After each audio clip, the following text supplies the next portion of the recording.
If there's a sudden loss of cabin pressure, the mask will be released automatically. 用力向下拉面罩， Hold the mask downward.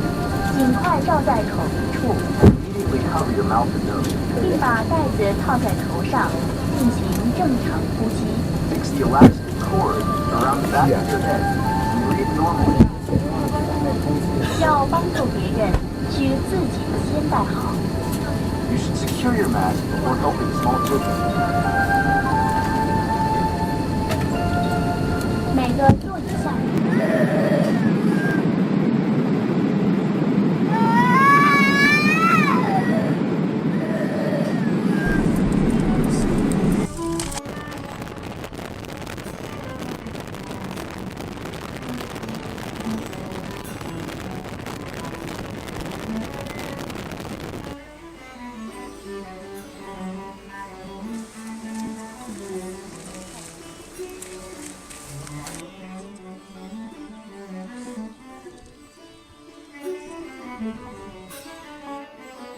If somebody, let's say in the 1850s or 60s in Paris or London, wished to talk about or read about India or Egypt or Syria, there would be very little chance for that person to simply address the subject, as we like to think, in a kind of free and creative way.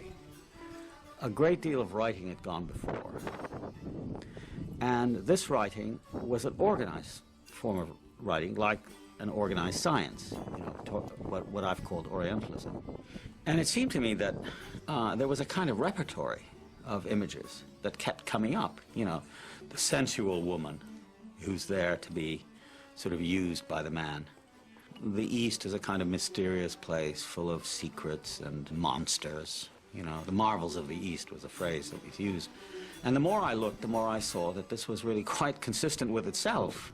It had very little to do with people who had actually been there.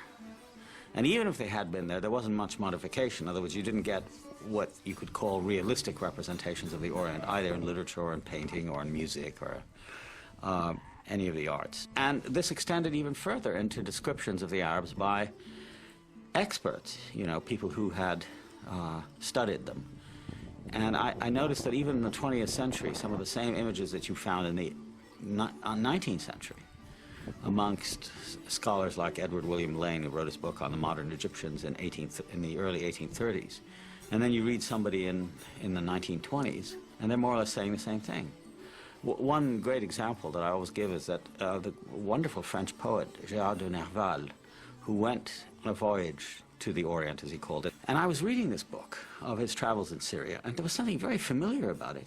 It sounded like something else that I'd read.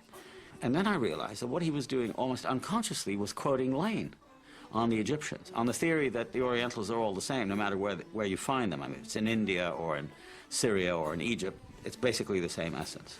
So there develops a kind of image of the timeless Orient, as if the Orient, unlike the West, doesn't develop. It stays the same. And that's one of the problems with Orientalism, is it creates an image outside of history, of something that is placid and still and eternal, which is simply contradicted by the facts of history. You see, so in that one sense, it's a creation of you might say an ideal other for Europe.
狗拉屎的姿势。解说的吧，侬来干。对，我来解释。